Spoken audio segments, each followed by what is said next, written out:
karena kayaknya seperti Mission Impossible kan, jadi dari semua orang teman yang saya tanya itu nggak mungkin. Jadi dari 10 orang mungkin yang 2 yang mensupport saya, mungkin bisa katanya. Selebihnya nggak mungkin, kamu kan udah tua.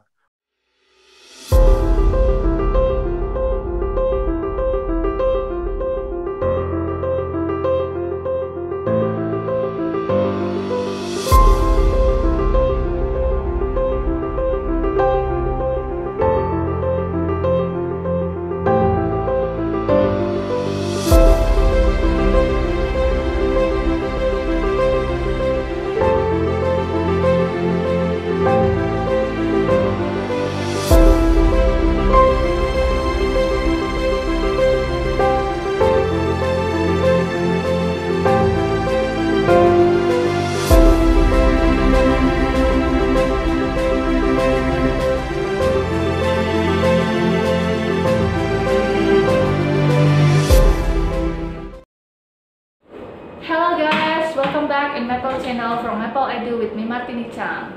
As usual, we always have interesting topics to be discussed, especially for you who wanna go, study and live abroad. And today we have a very special guest.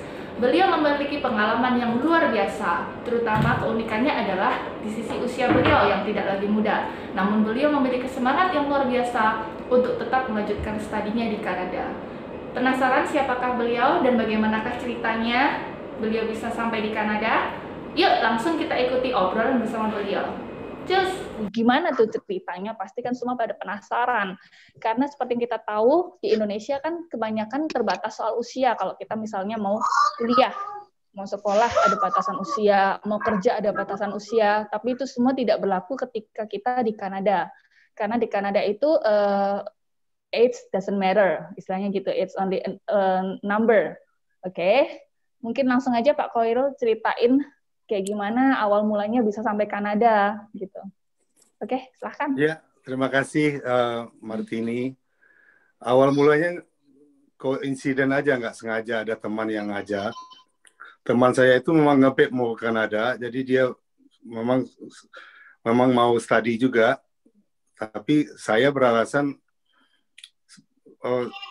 dengan alasan usia saya itu nggak mungkin rasanya saya ke Kanada. Tapi karena diyakinkan dia, coba dulu Pak, nggak ada yang nggak bisa kalau nggak dicoba. Kita kan nggak tahu kalau setelah dicoba. Terus saya juga berpikir positif, kenapa saya nggak coba gitu. Tapi menjelang dia prepare, saya juga belajar tentang Kanada, gimana sekolah di mana, apakah private college atau yang non-private, yang swasta yang punya. Saya bandingin dengan kemampuan kita lah. Jadi dengan usia yang saya yang bahasa Inggrisnya juga pas-pasan, saya diuntungkan aja. Karena saya berbahasa Inggris praktis, dan saya pernah jadi tour leader juga dulu, pernah keliling. Ya, alhamdulillah bisa keliling kemana-mana, bawa orang. Itu saya private tour, jadi dengan keberanian saya di private tour, saya cobalah dengan kemampuan saya berbahasa Inggris yang pas-pasan lah dalam arti kata. Tapi saya komunikasi secara apa saya bisa. Terus teman saya yang bantu semuanya teman. Jadi jangan lupakan teman, dengan link kita yang ada di sekitar kita. Mereka lah justru yang membantu kita, yang mengencourage kita, mengasih semangat. Saya coba kan. Karena saya berpikiran juga kalau saya dapat pengalaman dari Kanada, itu saya pulang ke Indonesia itu alangkah baiknya itu. Jadi di samping tujuan saya pribadi untuk mencari ilmu, tapi juga untuk memotivasi keluarga saya gitu. Saya punya anak, jadi dengan usia saya yang segini mau belajar sekolah, apalagi mereka gitu. Jadi itu sebenarnya. Oke, jadi itulah yang membuat saya pengen itu. Jadi motivasi untuk keluarga saya juga, karena anak saya masih kecil juga kan. Saya kebetulan kalau married memang 29 tahun, tapi anak saya baru 9 tahun. Jadi dikasih Tuhan baru married ke 19 tahunnya saya baru dapat anak. Jadi dengan semangat, ya. Biasa. Ya, jadi saya menunggu terlalu lama. Jadi dengan pengorbanan dia, saya tanya ke keluarga bagaimana saya sekolah di sana. Jadi untuk mengencourage dia nanti ke depannya dia punya semangat seperti ayahnya gitu. Iya, bagus sekali. Yeah. Such a good daddy. Thank you. Iya, oke. Lalu mungkin bisa, oh ya teman-teman mungkin bertanya-tanya nih, kira-kira umur Pak Khairul nih berapa ya gitu loh. Saya umur 54 tahun. Sekarang 54, jadi ketika 54 masuk tahun, di Kanada itu usia? Iya, hampir 52 saya hampir masuk Kanada itu. 2 tahun, udah 2 tahunan ini ya berarti Iya, ya ada di 2 Kanada tahun ya? saya, jadi 52, hampir 52 tahun. Nah itu Jadi, mungkin bisa diceritakan gitu Pak.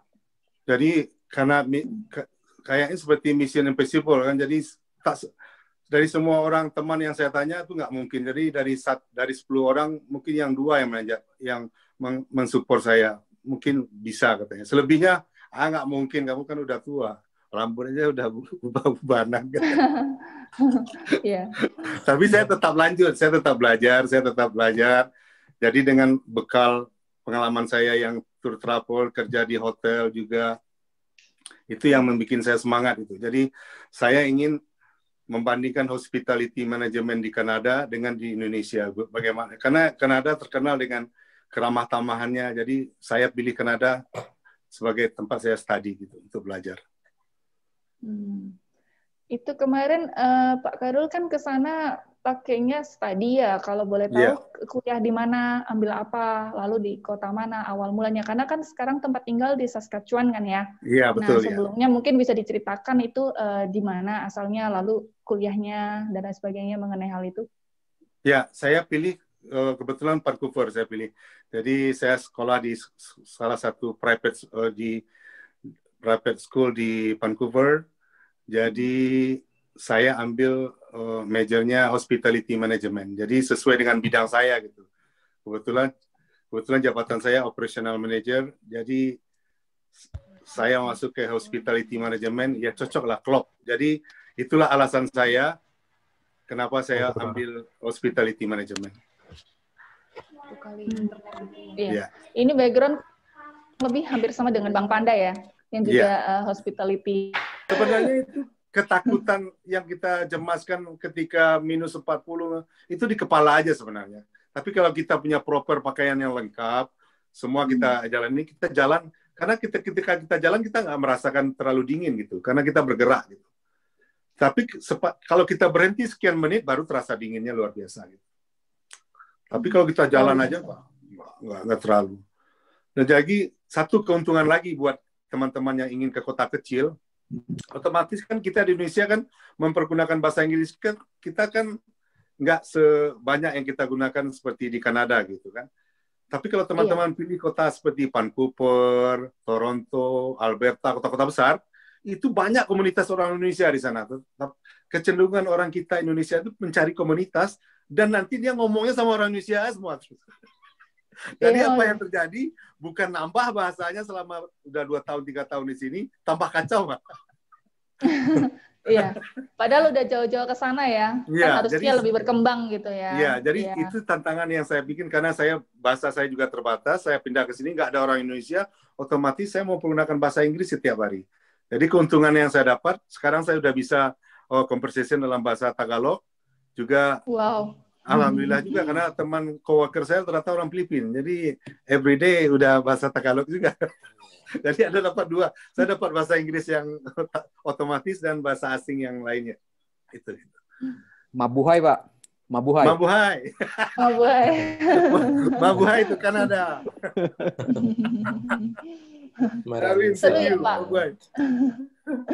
Kalau untuk kesan dan maksudnya impression dari Pak Khairul sendiri, kira-kira lebih suka stay di Vancouver atau di Saskatoon di tahun sekarang ini, Pak? Kalau saya jujur ya, memang kalau di Vancouver sebenarnya lebih banyak saya bikin uang, tapi yang kita cari kan bukan hanya uang aja, ilmu yang kita cari kan, pengalaman apa itu. Dengan keadaan saya sekarang di Saskatoon, di Yorkton ini, kota kecil ini, saya justru lebih nyaman kan, karena saya sebelumnya seberat saya yang 120 kg, dengan saya berjalan kaki tiap hari, sekarang udah di bawah 100 saya punya berat badan. Wow. Jadi saya punya dari ukuran size saya yang 44, sekarang udah bisa 38-40. Alhamdulillah perut saya yang buncit dulu jalan susahnya. Udah rata dia. Nggak perlu fitness ya. Jadi saya nggak perlu bayar fitness, karena tiap hari itu saya rata-rata jalan 9 sampai 10 kilo saya jalan-jalan tiap hari saya jalan. 9 Luar biasa. 10 kilo. Karena saya kerja di mall. Jangan mau Ya, kalah. di mall kan cleaner supervisor. Saya mesti mantau setiap entran pintu-pintu masuk itu. Jarak dari satu pintu ke pintu kan lumayan jauh. Jadi saya jalan kaki itu. Jadi di mall aja bisa 6 kilo, 5 kilo jalan tiap hari. Itu yang kerjaan sekarang ya Pak? Boleh diceritain Sekarang, juga ya, dong? kerjaan sekarang ya. Karena di restoran itu karena COVID-19 saya cuma kerja 3 minggu, setelah itu mereka tutup. Jadi saya nggak ada pilihan lain. Ketika saya harus pergi ke Vancouver kan COVID itu suasananya lebih mencekam kan. Mendingan saya di kota kecil ini saya coba, saya berjanji di sini saya coba akan bertahan hidup di sini. Itu tahu Tuhan kasih jalan saya dengan pergaulan saya yang ada di sini dengan komunitas saya masuk ke komunitas orang Filipina ya, saya diterima secara baik ya. Alhamdulillah mereka yang juga bantu gitu. Oh, iya. Jadi yang banyak bantu malah Pinoy ya Pak ya? Iya. Salut sama mereka loh. Makanya itu kita bener-bener kayak mikir gimana gitu loh. Mereka aja bisa saling support satu sama lain ya gitu. Ya, harusnya kita sebagai orang ya. Indonesia bisa seperti mereka juga gitu, saling support. Yang saya lihat itu, saya sebelum datang ke sini kan saya searching juga. Ada komunitas nggak di sini? Kebetulan komunitas di Indonesia itu ada di Saskatoon sama Regina. Saya telepon. Rupanya jarak saya ke tempat dia itu cukup jauh. Jadi di sini tuh nggak ada komunitas Indonesia. Dan orang Indonesia pun nggak ada. Cuma ada jarak yang terdekat dari tempat saya ini, ada kota kecil juga. Jaraknya sekitar hampir 200 kilo dari tempat saya. Wow. Dikasih nomor telepon. Saya coba hubungi ketika saya baru datang di Yukon ini. Saya coba hubungi dia. Memang orang Indonesia ini agak unik juga. Uniknya ada yang memang nggak semuanya secara general saya mengkategorikan apa enggak. Tapi kebetulan saya dapat yang agak juteknya. ketika saya tanya saya baru datang, gimana apa ya? Jawabannya kurang apa gitu. Welcome ya. Kurang welcome ya. Jadi seolah saya itu memang apa nih? Ketika saya tanya ada nggak kesempatan saya ke sana? Oh nggak ada di sini nggak ada orang-orang yang apa nggak ada di sini. Apalagi koop itu nggak ada kan. Aduh. Jadi udahlah saya langsung delete aja nomor. Ya. Jadi langsung dibatasin gitu nggak ada gitu langsung ya. Iya daripada nggak usah dipikirin gitu. Jadi memang begitu. Jadi nggak semuanya nggak senjata kayak Panda kan nggak segitu, kayak Darwin kan nggak segitu. Iya kan Panda? Tergantung juga. Kan nampak dilihat dari wajahnya kan, auranya kan kelihatan nih. Memang orangnya baik gitu. Iya, emang Bang Panda ini baik banget loh. Sering banget bantu kita juga, rajin live IG, sharing, kasih info. Kok Darwin juga sama. Kok Darwin juga makanya begitu. Dari penampakannya udah ketahuan mana yang baik, mana apa tuh udah ke sharing sini. Udah. Iya.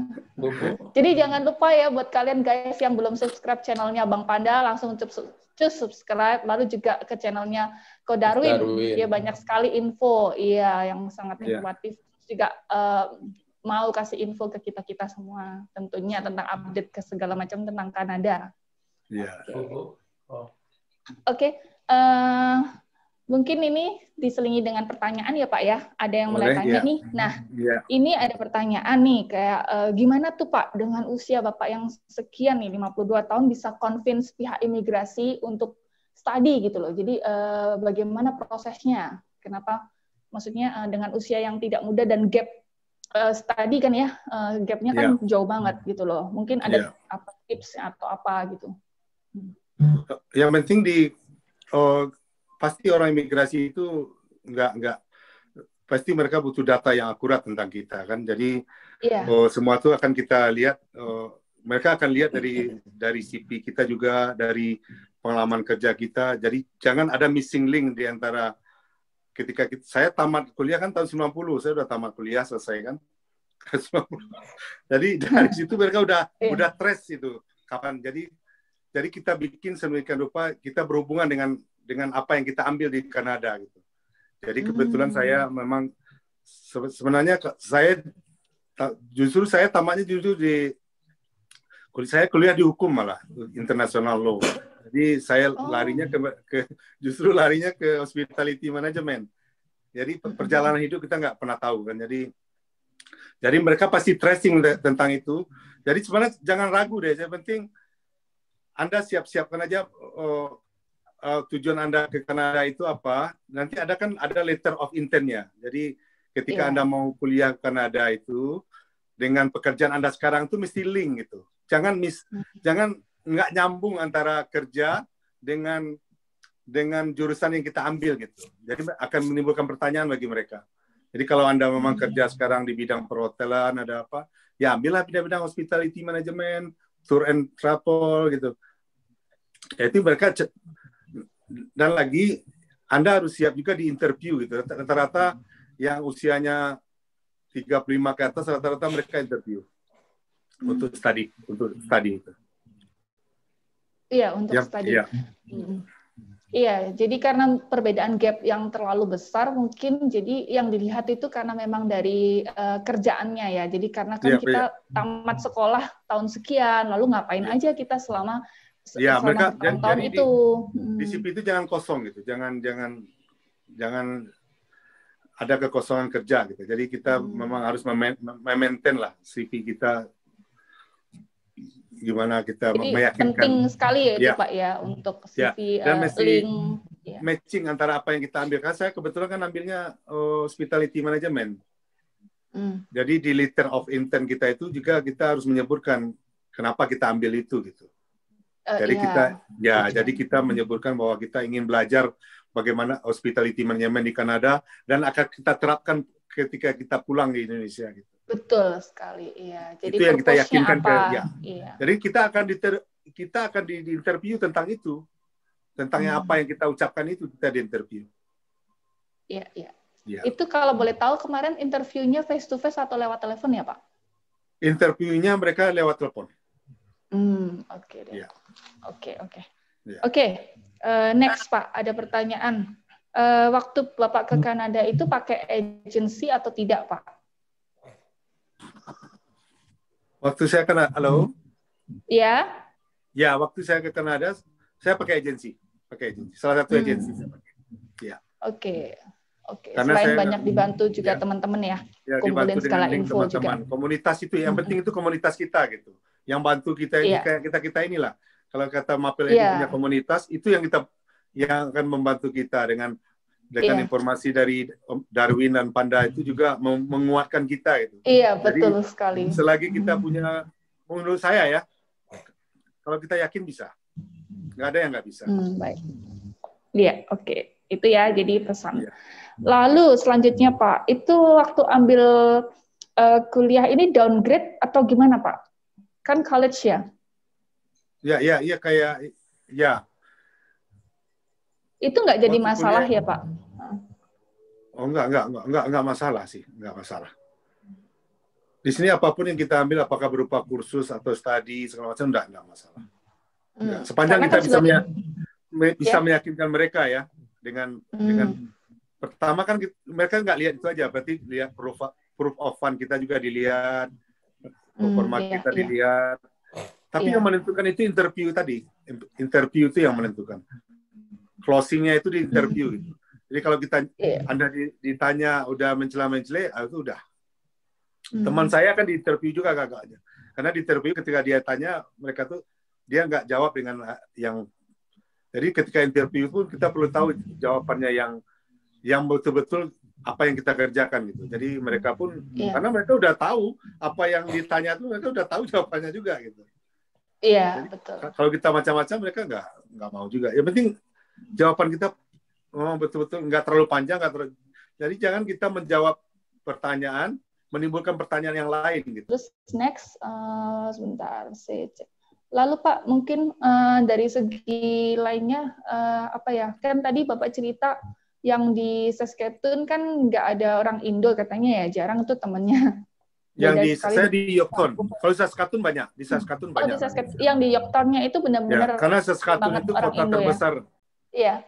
Itu boleh diceritakan Pak, ada pengalaman apa gitu dengan mereka dari segi kira-kira culture kan beda, lalu mungkin ada pengalaman lucu, menyenangkan atau apa gitu kan, diverse, multicultural banget gitu loh. Ya, ya pasti itu pasti ada kita temukan ya ketika kita pertama kali ke suatu tempat yang kita tak pernah sebelumnya, pasti banyak hal-hal yang kadang-kadang lucu, kadang-kadang gimana gitu kan. Jadi semua itu ya tergantung kitanya juga kepada kita adjust diri kita ke community yang kita tinggalin gitu. Jadi bagi saya nggak mendapatkan halangan yang terlalu signifikan gitu. Karena saya diuntungkan dengan rata-rata orang country di Kanada ini kan ramah-ramah. Mereka tuh beda dengan kita. Mereka lebih ramah daripada kita malah. Jadi kadang-kadang kayak kita kerja di mall tuh bukan kita yang harusnya menegur kita, justru mereka yang lebih duluan aktif daripada kita gitu. Jadi mereka justru lebih ramah. Jadi jangan takut lah. Jadi jangan merasa di kota kecil itu enggak. Justru kota kecil itu suasana kekeluargaan itu lebih terasa gitu. Lebih akrab kita dengan penduduk lokal, dengan komunitas di sekitar kita, karena kita nggak banyak di sini gitu. Apalagi saya sendiri nggak pernah ketemu orang Indonesia selama 1 tahun di sini. Ya saya jalani aja. Saya enjoy juga dengan orang Kanada, orang Filipina, orang-orang dari Eropa Timur sana kan, nggak masalah. Sepanjang kita bisa saling respect. Kuncinya kan saling menghargai. Kalau kita ingin dihargai orang, hargai orang dulu. Itu aja kuncinya. Betul sekali, setuju sekali dengan Bapak. Lalu Pak, berikut ada pertanyaan juga. Ini Pak Khairul berangkat sendiri pengajuan visanya atau gimana? Lalu ketika berangkat sendiri ada pertimbangan nggak kenapa nggak ngajak keluarga sekalian atau gimana? Ada yang bertanya seperti itu. Oh ya, saya memang niat berangkat sendiri gitu. Ya karena saya juga bukan orang yang untuk ngajak keluarga. Saya juga kan terus terang kemampuan ekonomi saya kan juga terbatas. Jadi saya sebenarnya mengasih contoh ke keluarga saya aja bahwa saya sekolah gitu. Jadi samping sekolah, saya juga bisa mengambil manfaat-manfaatnya selama saya berinteraksi di sini. Itu nanti yang saya akan pulang ke Indonesia. Iya, baik. Oke. Iya. Lalu Pak, untuk isu di Saskatoon nih kan ada banyak ya kadang di internet, di Google itu terkenal dengan rate crime-nya yang cukup tinggi dibandingkan dengan daerah Kanada yang lainnya. Nah itu menurut Pak Khairul sendiri gimana yang selama ini tinggal di sana? Apakah benar seperti itu atau apa itu cuma gimana sih isu atau apa? Iya saya lihat kalau kita searching memang betul di Saskatoon. Tapi saya kan belum pernah ke Saskatoon, Mbak. Jadi jarak Saskatoon dengan saya itu 350 kilo. Jarak kota itu. Jadi saya belum pernah ke Saskatoon. Tapi saya baca di internet memang betul di daerah itu agak tinggi kriminal rate-nya. Tapi di kota yang saya tinggal sekarang, di Yorkton itu, yang 1 tahun ini, saya nggak mengalami itu. Hal-hal yang seperti itu saya nggak mengalami. Bahkan saya pulang kerja kadang-kadang jam 10 malam, 2 kilometer itu saya jalan kaki sendiri, nggak ada yang ganggu tuh. Padahal sepi ya? Sepi, bukan sepi lagi, memang sepi. Nggak ada orang. Ya. Apalagi cuaca dingin begini nggak ada orang jalan kaki kan? Yang ada kan aman-aman aja ya Pak ya? Aman-aman aja, nggak masalah. Oke, mungkin ada yang mau tanya lagi kah? Kali ini boleh langsung tanya dengan Pak Khairul. Silahkan raise hand ya. Siapa nih? Aku mau nanya ke Pak Khairul, boleh nggak, Martini? Boleh, Darwin. Boleh, silakan. Ayo. Pak, di sana kalau lagi -40 jalan itu pakai layering-nya sampai berapa lapis tuh, Pak? Saya 3 lapis, Pak. Windchill-nya kenceng nggak di sana? Justru di sini kan daerahnya nggak ada pergunungan, Pak, nggak ada perbukitan. Jadi flat ya. Udaranya memang langsung windshield itu kalau misalnya udaranya -30 katanya. Itu bukan -30, Pak. Windshield-nya bisa -45, -42. Feels like-nya ya. Wow. Jadi apalagi saya jalan kan menembus highway kan, di highway itu terasa kali dinginnya itu. Iya. Jadi untungnya kan saya pakai 3 layer. Iya. Yang pertama pakai itu layer, yang di luarnya pokoknya 3 layer, di dalam jaket ini pakai tambah lagi. Long john juga jangan lupa. Long john jangan lupa. Long john yang pertama. Jadi Alhamdulillah nggak apa-apa, Pak. Sepanjang kita jalan ya. Jangan stop, Pak Erwin. Jadi kalau stop baru terasa dinginnya. Tapi kalau tetap terabas jalan, terus. kalau terabas terus, kayak motor terabas terus. Selama jalan di Sulawesi sini 2 kali saya jatuh. Mau minta 2 jatuh saya. Karena licin kan. Jadi saya nggak tahu juga kan. Rupanya mesti beli spike. Spike itu yang ditaruh di bawah sepatu. Iya. Kayak duri-duri itu sih ditaruh. Saya beli, cuma tahan 2 hari aja. Pas saya sampai ke tempat kerja tinggal 1 lagi spike. Hilang pas. Bang Panda dulu pernah kan punya pengalaman jatuh juga kan ya, Bang, kepleset kalau nggak salah ya? Iya. Hilang spike. Iya kan? Seminggu. Bang Panda juga gitu dulu. Oh iya? Iya. Iya. Di Edmonton ganas juga ya winternya ya? Edmonton lumayan. Waktu itu sih karena aku kan nggak pernah tinggal di negara winter, jadi waktu itu pakai udah bilang sih suruh beli sepatu winter ya kan. Yeah. Terus aku beli sepatu Doc Mart ya kan. Kegayaan. Ke mall terus aku tanya, "Mbak, ini bagus buat winter enggak?" Oh iya, this is great. This can be my bla bla bla. Sales biasa sales ya kan. Udah terus pakai baru uji nyali kan jalan terus dengan centernya nginjaknya Fresno gitu, ternyata di bawah itu ada black ice. Langsung kayak jukir balik kayak film Home Alone. Iya. Oke, next ada pertanyaan dari Kak Sofita. Bacain dulu pertanyaan dari Kak Sofita. Sebentar. Pak, mau tanya dulu di private college di mana? Syarat IELTS-nya berapa katanya? Kayak gitu dia. Oh iya. Kebetulan saya di private-nya di Vancouver. Di Vancouver ya. Salah. Ketika saya dites itu, ketika saya bayar, saya kan ketika majukan sekolah itu, saya ajukan ke sekolah, kan langsung dikirim tuh ujian bahasa Inggrisnya. Saya tes, ternyata lulus. Saya nggak tahu tuh skornya berapa. Penting saya lulus. Oh gitu. Ya. Jadi ketika saya dites, saya lulus gitu kan. Katanya di atas 6 saya punya. Nggak tahu, saya pun nggak tahu persis. Tapi saya lulus gitu. Ketika saya udah lulus minimal itu, kebanyakan 6 sih. Ya, baru saya disuruh bayar. Bapak bayar Pak sekian, saya bayar. Iya. Lalu next ada mungkin dari Kak Tere. Ayo Kak Tere mau langsung tanya ke Pak Khairul, boleh? Halo Pak. Ya. Ya Pak Tere. Ya, saya mau nanya Pak.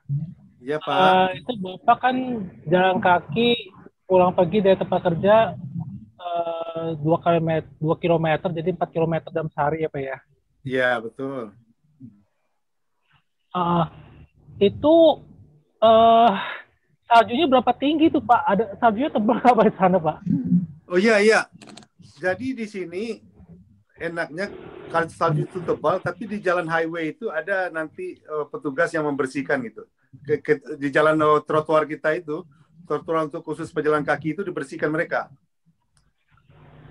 Rata-rata dibersihkan tiap hari gitu. Jadi kita tetap jalan. Kadang-kadang salju itu rata-rata kalau dibersihkan tiap hari kadang-kadang bisa 20 cm, 10 cm gitu. Jadi kita tetap dengan sepatu boot kita bisa menempuh itu gitu. Nggak masalah. Cuma jarak tempuh yang kita biasa 2 kilo itu 20 menit, bisa double. Bisa 40 menit. Oh, bisa 40 menit. Iya, double. Karena saya juga berhati-hati kan, karena saya pernah jatuh 2 kali. Jadi saya nggak mau jatuh yang ketiga. Gitu. Lebih baik saya pelan, penting selamat gitu. Nyanyi ini ya Pak, jatuh bangun ya Pak. Iya, jatuh bangun. Wah, luar biasa Pak. Luar biasa. Ya, soalnya saya ngebayangin kalau Bapak jalan waktu winter itu ya kalau mau aman jalannya di atas salju ya Pak ya. Tapi kalau misalnya maksudnya ada di atas salju kan dia tidak bentuk lapisan es gitu ya. Kalau udah bentuk lapisan es itu kan licin bener gitu. Kalau napak mesti hati-hati tuh Pak ya. Iya betul. Jadi kita juga Pak. Iya. Itu yang saya jalani tiap hari. Tapi sepanjang saya orangnya positif gitu. Jadi sepanjang jalan karena saya juga Muslim kan. Jadi sepanjang jalan itu saya istighfar aja sama yang di atas kan. Saya sebut nama-nama Tuhan yang besar itu. Jadi saya merasa ada yang nemanin gitu. Jadi walaupun saya pulang jam 10 malam, saya jalan kaki, saya tetap istighfar lah. Ingat dengan yang kuasa udah. Itu aja yang percaya saya dalam lindungannya ya istilahnya. Ya itu aja yang saya Iya, kalau dalam hal saya terjadi apa-apa, saya juga nggak menyesali karena ini memang perjuangan saya gitu. Jadi saya positif aja, selalu bersyukur di setiap keadaan. Iya. Oh, maaf Pak ya, saya ikutnya agak telat Pak. Saya ingin tahu Bapak berarti di Kanada total sudah berapa tahun ya Pak ya? Sudah 2 tahun dari bulan Oktober 2018, jadi 2 tahun 3 bulan. 2 tahun 3 bulan ya? Iya. Oke, 2 tahun 3 bulan. Jadi 2 tahun 3 bulan itu 1 tahunnya untuk sekolah ya Pak ya? 1 tahunnya saya sekolah, terus saya perpanjangan untuk saya ingin ingin situasi kerja yang bagaimana di Kanada. Saya langsung mengambil program co-op 1 tahun lagi gitu. Gimana? Oke. Bapak rencananya di Kanada untuk berapa lama Pak? Apakah untuk berapa tahun ke depan atau mungkin Bapak ada time limitnya gitu Pak di Kanada, kira-kira berapa lama sebelum Bapak balik? Saya ada time limit. Kalau saya udah habis gitu, Pak, di Kanada.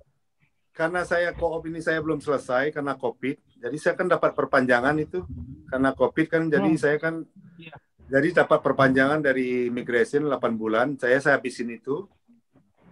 Habis itu nanti saya rencana pulang. Oke. Iya, habis kok. Jelas Pak. Terima kasih Pak untuk sharingnya. Iya. Iya. Jadi untuk selanjutnya nih ada pertanyaan juga dari Kak Rina. Dari Rina ini tadi sebentar saya scroll dulu karena udah agak Bapak tinggal di hotel apa ya? Ada kesulitan untuk penentuan alamat untuk bikin akun bank dan lain-lain nggak Pak gitu? Oh enggak. Ketika akun bank pertama itu kan saya kan waktu di Vancouver nggak ada masalah dengan akun bank pertama karena kita punya surat dari sekolah kan. Jadi sekolah yang arrange, biasanya sekolah yang rekomend. Pihak sekolah menentukan kalau belum punya akun Kanada belum, nanti disarankan dia udah ada kerjasama kayaknya. Ya saya diarahkan ke bank tertentu, nggak masalah. Jadi nggak masalah dengan pembuatan bank, nggak masalah. Oke, berarti nggak ada beda dengan tinggal di tempat biasa ya? Oh enggak. Ya, oke. Lalu Pak ada yang tanya untuk kalau boleh tahu dulu waktu apply itu POF-nya berapaan ya Pak? Mereka biar bisa buat jadi acuan keterima apa enggaknya itu mungkin Bapak bisa kasih range-nya gitu. Kalau saya di angka 400-an ya. 400. Ya. Untuk single ini ya? Ya, single. Oke. Lalu next kita langsung ke Kak Lisa. Kak Lisa mau bertanya langsung ya, boleh? Tolong host unmute Kak Lisa ya. Nah, ini ada pertanyaan kan dari Lisa, kalau pindah ke kota baru gitu, gimana cari tempat tinggal baru Pak? Apa ada web khusus atau gimana yang bantuin untuk cari? Oh ya, ketika saya datang di Vancouver kan rata-rata pihak sekolah juga bantu kita mencari di daerah-daerah tertentu. Tapi ketika saya kedua pindah ke Yorkton ini, karena saya dapat co-op-nya kan di restoran, sushi restoran. Saya jadi tukang masak di sana. Jadi pihak restoran itu udah mencari tempat tinggal kita gitu. Jadi saya tinggal di hotel langsung itu. Di hotel. Jadi dengan saya bayar 475 1 bulan waktu itu. Jadi nggak masalah. Oke. Next, ada pertanyaan dari Kak Ulan yang minta dibacain. Ada satu hal lagi Pak, buat suami saya yang memang akan lanjut sekolah di London, Ontario untuk beribadah seperti sholat Jumat, apakah sulit cari tempat ibadah Pak? Oh iya. Kebetulan di sini saya sudah searching juga di daerah tempat saya ini. masjid tak ada tempat saya. Memang, dan lagi komunitas Muslim pun di tempat saya ini, saya belum ketemu tuh komunitas Muslim yang di mana mereka Jumat, saya belum pernah ketemu. Jadi saya kebetulan saya Muslim, saya juga ya dengan situasi begini ya saya karena Jumat itu kan mesti 40 orang lebih ya kalau salat. Jadi saya selama di sini nggak pernah malah saya sembahyang 5 waktu aja.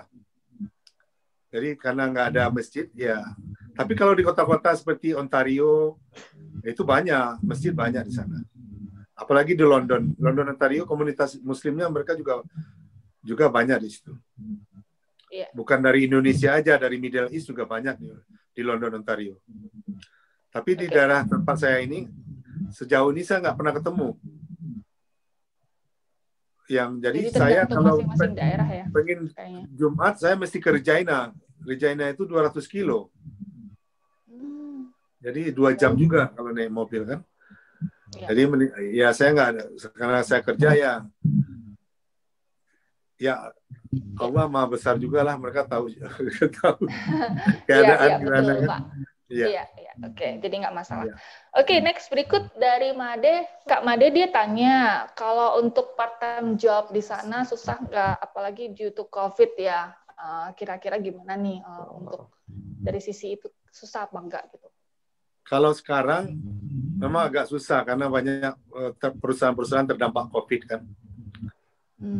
Jadi terdampak COVID. Jadi kalau kita yang baru datang memang susah. Kalau baru datang ke Kanada susah. Dan lagi untuk baru datang pun ada hambatan sekarang kan, nggak boleh datang juga ke Kanada. Jadi untuk saat sekarang ini memang agak susah mencari pekerjaan karena jaminan kesehatan, jaminan dari pemerintah kan masih berjalan sampai bulan Juli kalau nggak salah. Bulan 6 kan mereka masih bisa collect money ke government. Saya bacain aja ya. Ini, halo Kak, saya mau tanya mengenai suasana di kampusnya, baik dari biaya serta hubungan mahasiswa dengan dosennya, serta tips mengatur waktu antara kegiatan dan tugas kampus. Terima kasih.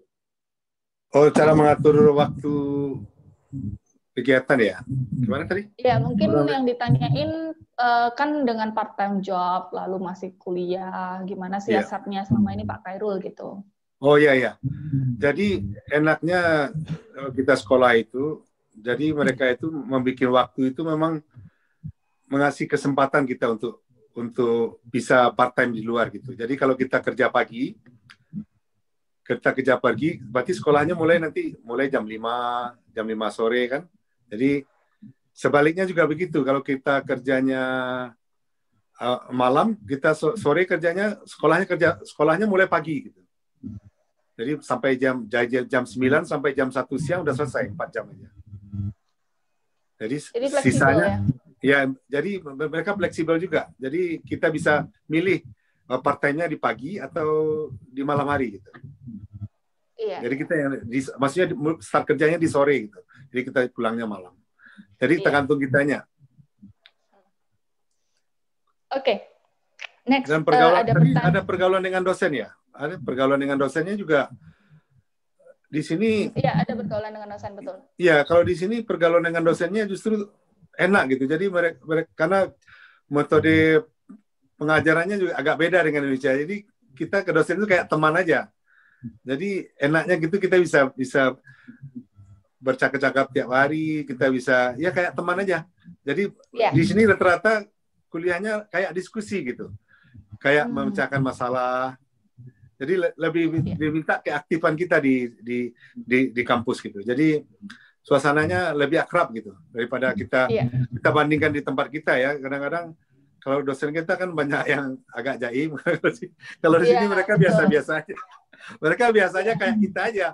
Nanti kita malah pulang bareng sama dia, mau ke tren atau apa, sambil ngobrol-ngobrol lagi kan. Jadi suasananya betul-betul cair gitu. Iya, betul. Beda dengan di sini. Oke, itu ada yang raise hand. Tadi siapa? Kak Siti ya? Boleh langsung bertanya ke Pak Khairul. Silahkan. Ada pertanyaan dari Kak Rina buat Ko Darwin nih. Boleh di-unmute Kak Rina, ayo. Karena kayaknya seperti Mission Impossible kan, jadi dari semua orang teman yang saya tanya itu nggak mungkin. Jadi dari 10 orang mungkin yang 2 yang mensupport saya. Mungkin bisa katanya. Selebihnya nggak mungkin, kamu kan udah tua. Ko Darwin. Halo Rina, apa kabar? Baik. Tertarik banget nih sama YouTube channelnya. Keren. Waduh, thank you. Jangan ngomong keren deh, nanti saya GR. Ntar dibanting lagi ya. Maaf, tanya Pak Hairul, tanya Ko Darwin dulu ya. Oke, lanjut. Mau tanya, kalau saat COVID ini, kalau kita mau cari kerja di Greater Toronto itu gimana kondisinya? Misalkan di dunia konsultasi manajemen atau finance gitu kan, Toronto pusatnya ya kalau di Kanada. Iya. Gimana tuh? Nah ini saya mesti tanya dulu spesifik nih. Kamu mau cari kerjanya dalam arti kerjaannya itu nanti memang untuk apply PR atau memang cari kerja aja gitu, atau sekedar cari kerja? Iya benar, gitu? Pengennya sih buat apply PR sih. Kalau untuk apply PR kan kamu harus tahu kan bahwa NOC-nya tuh udah harus O, A atau B gitu ya. Benar, iya. Kalau untuk untuk O, A atau B saat ini dengan kondisi lagi COVID begini berat. Karena company juga banyak yang lagi hidup di Toronto nih, di Ontario nih yang hidup cuman manufacturing. Karena yang diperbolehkan oleh Doug Ford, Premiernya Ontario tuh cuman hanya essential work yang boleh. Jadi hanya manufacturing, jadi limited banget. Jadi untuk sementara yang berbau tourism, berbau restoran itu mati. Dalam arti kalau restoran itu kan hanya boleh buka take away, pasti kan minim sekali kan transaction-nya gitu. Jadi chance-nya saat ini lagi kurang baik. Tapi kalau misalkan dalam kondisi normal, tentu saja di Ontario kalau kita kerjanya di bidang accounting atau finance, memang di sinilah pusatnya gitu. Karena kan di Toronto itu ada Toronto Stock Exchange-nya, dan Toronto itu financial capital market, jadi potensinya besar lah di sini gitu. Betul. Oke. Jadi berarti kalau buat sekarang kalau mau cari nggak usah di bidang itu dulu gitu ya, atau mungkin harus ke arah manufacturing dulu mungkin ya industrinya ya. Industrinya ya manufacturing, tapi seperti yang tadi saya jelaskan, karena saat ini ibaratnya tadinya kuenya sebesar begini kan, sekarang kuenya jadi segini, otomatis competition-nya ketat banget gitu jadinya. Karena banyak yang misalkan tadinya saya kerja jadi accounting di hotel tadinya kan, hotelnya sekarang sepi, saya di laid off. Otomatis saya jadi accounting, tapi saya cari kerjanya ya udah saya nggak di bidang hotel lagi, tapi di bidang manufacturing juga saya akan ambil gitu kan. Bener nggak seperti itu? Ini kondisi realitanya yang terjadi saat ini gitu. Nah itu buat PR berarti kalau misalnya kita jalurnya sebetulnya profesinya inginnya nanti di financial di finance gitu. Kalau untuk PR kita kerja di luar bidang kita tuh gimana? Enggak, maksudnya dalam arti bukan kerja di bidang di luarnya. Misalkan kita mau jadi accountant ya. Mau jadi accountant atau finance, tapi kita mesti lihat title-nya di NOC-nya. Kalau kita misalkan ternyata dapat kerja, tapi kerjanya jadi accounting clerk gitu, accounting staff, nah itu masuk NOC-nya kalau nggak salah C gitu. Nah itu nanti nggak bisa buat apply express entry-nya gitu di situ. Itu yang menjadi concern-nya. Jadi pastikan itu ya. Betul, kalau saya bilang sih seperti itu. Oke, makasih banyak. Sama-sama. Luar biasa ya info dari Ko Darwin ini. Untuk next berikutnya nanti ada kok, tenang aja buat kalian yang nunggu Zoom ini dengan Ko Darwin, kita agendakan, iya kan Ko? Nanti pastinya banyak sekali info menarik dari Ko Darwin juga. Jadi ditunggu aja nanti gilirannya kita ada list, jangan khawatir, akan selalu ada interesting topik ya nantinya pastinya. Oke. Next ada untuk pertanyaan terakhir kali ini ada dari Al nih. Mau tanya apa nih Al? Oke, selamat malam Pak Keke, salam hormat Pak. Saya mau tanya ini. Ya. Saya mau tanya ini ya, ada dua nih. Pertama untuk Pak Keke, saya rada curious juga Pak. Kenapa tadi Bapak bilang kan akan pulang ke Indonesia ya. Sedangkan di sini orang berbondong-bondong untuk kuliah di sana dan akan imigrasi ke Kanada gitu kan. Apakah pandangan Bapak gimana gitu kan? Biasanya kan untuk cepat untuk imigrasi ke sana dengan cara sekarang paling mudah adalah sekolah dibandingkan kita masuk ke EE kan, express entry. pandangan Bapak gimana gitu mengenai hal seperti itu, Pak? Terus yang kedua ini kepada Mas Darwin sama Mas Panda nih, saya mau melihat pandangan Mas Panda sama Mas Darwin nih sebagai YouTubers yang sudah kemana-mana nih. Sebenarnya kalau lebih baik tuh kuliah tuh di kota besar atau di kota kecil ya? Karena kan kalau ngeliat dari sekarang pandemi ini kan di kota besar pun sekarang kita nggak ada, misalnya mereka kuliah di kota besar pun nggak ada kerjaan gitu kan. Sedangkan kalau misalnya di kota kecil ya dari ini sekolah kita mau kerja pun sangat minim sekali gitu kan. Pandangannya lebih baik seperti apa ya untuk ininya. Nanti misalnya menujunya kita mau dapetin PR misalnya seperti itu.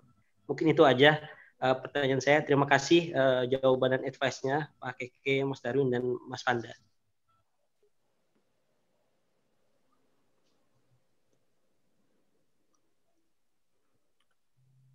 Bisa dijawab dulu mungkin Pak Keke. Ya, makasih Al, pertanyaannya bagus sekali. Ya, kenapa? Ya, kan dengan kondisi yang sekarang di Indonesia seperti ini, dan saya udah di sini, kenapa saya mesti pulang? Itu isi personal sebenarnya. Jadi, karena saya udah ya dalam usia yang lumayan. Jadi, saya cuma ingin membuktikan ke teman pencapaian pribadi saya pernah sekolah gitu di Kanada, dan terus dengan ilmu yang saya dapat, pengalaman saya dapat, itulah yang saya pulang saya ceritakan kepada saudara saya di sana, dan untuk mengasih tahu kepada teman-teman saya di sana bahwa Kanada inilah kalau memang ingin sekolah dan sambil ada punya harapan untuk dalam tanda kutip, di sinilah tempatnya. Jadi saya udah dapat pengalaman dari sini gitu. Jadi itu yang saya bawa pulang ke Indonesia. Jadi kalau saya ingin jujur sebenarnya, kalau saya di usia yang mungkin di bawah 50-an, mungkin saya ngotot akan tetap tinggal di sini gitu. Tapi karena usia udah belum tua sih sebenarnya, tapi saya memutuskan untuk pulang lebih duluan. Pak, di sini umur pensiun umur 65, Pak. Ya, umur 50 masih muda, Pak, di sini mah.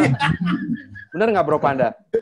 Ya, betul. Usia 50 is still young. Iya, coworker saya 71 umur ya. Saya bilang, how old are you, Keke? 54. You still kid, katanya. Aduh. Gila, betul. Oke, next dijawab mungkin untuk yang tadi pertanyaan kedua dari Bang Panda dulu atau Ko Darwin dulu boleh? Bro Panda dulu. Bro Panda. Aku sih emang karena aku kan dari sini kan datang nggak dari melalui jalur sekolah ya. Jadi aku cuma bisa kasih advice. Kedengeran nggak ya? Kedengeran ya? Kedengeran. Jadi gini, kalau kalian mau milih sekolah, kalau kalian tujuannya untuk PR, aku sarankan itu kalian cari provinsi yang memberi kesempatan peluang untuk PR lebih besar, ya. Kalau kota besar misalnya seperti Vancouver, mungkin peluang untuk mendapatkan PR-nya agak kecil. Kenapa? Karena antara kuota buat PR-nya, misalnya dia kuotanya taruhlah kita bilang 1.000, sedangkan penduduknya mungkin lebih dari taruhlah misalnya 1 juta. Dibandingkan dengan Edmonton yang mungkinnya kuotanya 1.000 tapi penduduknya cuma di bawah 1 juta misalnya. Nah itu kalian kan harus lihat kansnya gitu loh. Jadi tujuan kalian kalau misalnya untuk mengambil PR, aku saran ambil kota yang nggak terlalu kecil, nggak terlalu besar. Ya, kayak Edmonton ini kotanya udah pas banget nih, ya kan? Karena di sini emang sebagai kota oil, Alberta, ya kan? Di sini juga memberikan kayak buat peluang buat PR itu banyak banget dan universitasnya juga bagus-bagus gitu loh. Nah kayak waktu itu kayak temen aku di Toronto dia ngambil kuliah, akhirnya dia nggak dapat PR-nya di mana, di sini karena dia ngambil jurusan hospitality, dia kan asisten manajer aku, dia jadi dapat PR-nya malah di Edmonton. Nah kembali ke tujuan kalian masing-masing, kalau kalian mau cari PR, kalian harus jeli melihat peluang untuk PR-nya tuh dapatnya di mana gitu loh. Ya toh itu aja sih saran aku. Oke, kalau dari Ko Darwin, pandangan. Kalau menurut aku, itu tadi pertanyaannya harus lebih spesifik lagi kamu define. Dalam arti begini, tergantung pertama, benar yang tadi Bro Panda bilang itu province itu sangat membantu, karena ada province nominations nanti. Yeah. Tapi di luar itu, kalian tuh mesti tentukan dulu, kalian mau kuliahnya tuh kuliah apa dulu. Kuliahnya master atau diploma, ya kan? Kalau kuliahnya master, kalian jangan consider, mungkin bisa consider 2 hal ini gitu. Contohnya, Vancouver sama British Columbia itu ada Province Nominations Program Dimana kalau kita udah kuliah master di provinsi itu, pas lulusnya ada province nominations tanpa ada job offer. Jadi kalau udah kayak gitu kan nggak harus terlalu concern kan kotanya besar atau kota kecil gitu kan, benar nggak? Jadi yang penting yang ada di provinsi itu, kita kuliah di Vancouver, kita bisa apply master program yang British Columbia Province Nominations gitu kan. Nah setelah itu di-define lagi, oh ternyata gua mau kuliahnya yang diploma nih, dan diplomanya yang trade skill gitu loh. Oh trade skillnya apa dulu?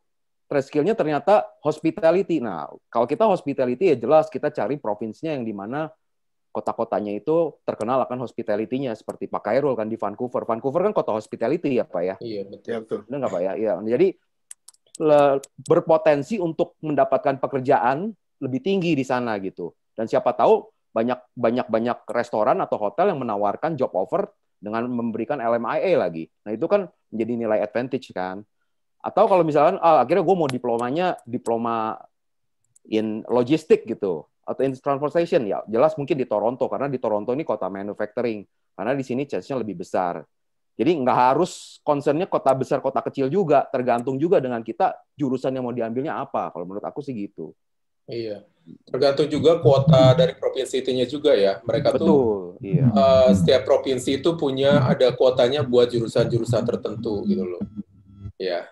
Itu aja sih pertimbangannya ya, kalau kalian mau ngambil jurusan atau kuliah. Betul. Nah, ada juga yang tanya nih, kalau misalnya chance untuk PR di London, Ontario gimana? Buat Bang Panda sama Ko Darwin nih. Maksudnya Ontario, nggak tahu tuh. Ontario kayaknya deketan Toronto deh. London itu 2 jam dari Toronto. Kebetulan aku punya beberapa teman di sana. Tapi ini harus spesifik dulu. Chance untuk PR di Londonnya maksudnya gimana nih? Lalu jalur apa nih? Iya, jalurnya apa dulu gitu. PNP ya. Sekolahnya, ya PNP kan berarti ya itu udah general Ontario gitu kan PNP-nya kan. London itu di Ontario. Tapi maksudnya lewat profesinya apa dulu gitu. Jalur sekolah kan? Sekolahnya di bidang apa? Nah ya, balik-balik lagi, sekolahnya bidang apa? Betul, iya harus di-define dengan jelas dulu. Tapi yang jelas sih kotanya London itu kotanya gede, penduduknya sekitar 500 sampai 600 ribu, dan ya ada beberapa manufacturing company juga di sana ya. Tempat saya kerja juga ada salah satu plan-nya juga yang didirikan di London gitu ya. Seperti itu sih. Kata dia supply chain. Supply chain ya. Mungkin kalau supply chain ya nanti jangan harus terkaku di London aja gitu. Misalkan dapat job di Hamilton atau di Toronto atau di Ottawa ya go for it gitu. Karena di kota-kota itu banyak manufacturing gitu. Seperti itu. Ya. Oke. Saya rasa cukup jelas lah jawaban dari kalian semua ya. Lalu oh ya, tadi di sini juga ada Kak Clara kan ya. Nanti juga bakalan ada live sharing session dengan Kak Clara, spesialisasinya yang dari Medicine Head kan ya. Jadi nanti kita akan juga kupas habis, tenang aja. Jadi kita banyak stok untuk list info bagi-bagi kalian semua. Makanya jangan lupa terus ikutin update kita, Instagram kita untuk studi ke luar negeri. Juga nanti ini juga nanti ada di YouTube channel kita, nama channelnya Maple Channel. Jadi nanti dari situ kita akan update senantiasa. Jadi kalian bisa dapetin info-info menarik, dan memang untuk tujuan Maple sendiri ini ya, jadi kayak seperti tadi ya, bahwa masif Indonesian ke sana untuk bikin community di sana juga gitu. Karena kan kita ada visi misi tentang hal itu, dan kita istilahnya bantuin dari awal, kita free assessment, lalu kita nggak hanya berhenti sampai di sekolah lalu sudah selesai gitu ya. Jadi kita memang untuk bina relationship terus-terusan, dan kita juga pastinya relationship kita dengan berbagai orang yang sudah berpengalaman di Kanada seperti Ko Darwin, lalu juga Bang Panda, dan lain sebagainya. Jadi ditunggu senantiasa update dari kita, dan jangan ragu-ragu untuk hubungin representatif Maple Edu. Oke, kiranya ada lagi kah yang mau disampaikan sebelum kita tutup live session sharing ini? Karena nggak terasa udah hampir 1,5 jam. Di Kanada udah malam sekali nih ya. Pak Khairul udah jam berapa ini ya? Jam 10:30, hampir 10:30. 11. Bang Panda juga udah jam berapa nih? Jam 9 lebih ya? Iya, 9:30. Darwin juga, ya jadi udah. Kok Darwin besok ada ujian juga kan ya? Iya. Kalau ada yang mau di-share Pak, mungkin Pak Khairul untuk sharing tips, trik, dan pesan buat para inilah yang mau berangkat ke Kanada kayak gimana? Ya, pesan saya sebenarnya sama yang saya alami sendiri, pengalaman saya pribadi, harus kita mesti stick dengan tujuan kita gitu. Jadi kalau kita memang ingin sekolah, kita fokus saja. Jadi kalau ada kiri kanan yang mengatakan ini, oh nggak mungkin, pasti ada jalan.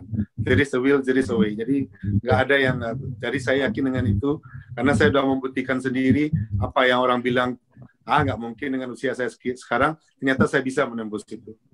Jadi keyakinan yang penting. Jadi jangan lepas dari keyakinan kita bahwa kita bisa. Gitu. Itu aja menurut saya. Keep positive thinking pastinya ya. Keep positive thinking. Yeah. Oke. Dari Bang Panda atau Ko Darwin ada yang mau di-share buat kalian para viewers ini yang sekarang ini sebelum kita tutup?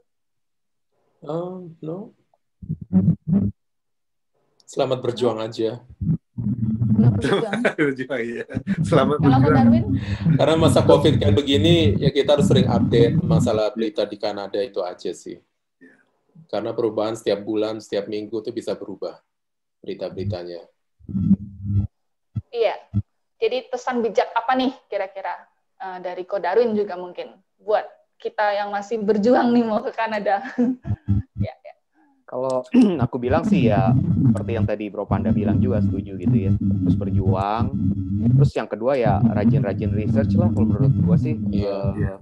Karena ya benar peraturannya berubah, apalagi peraturan immigration sih ya. Kita nggak pernah tahu.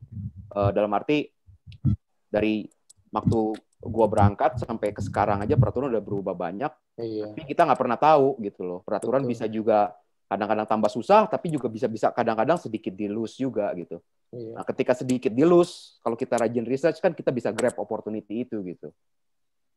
Itu aja sih.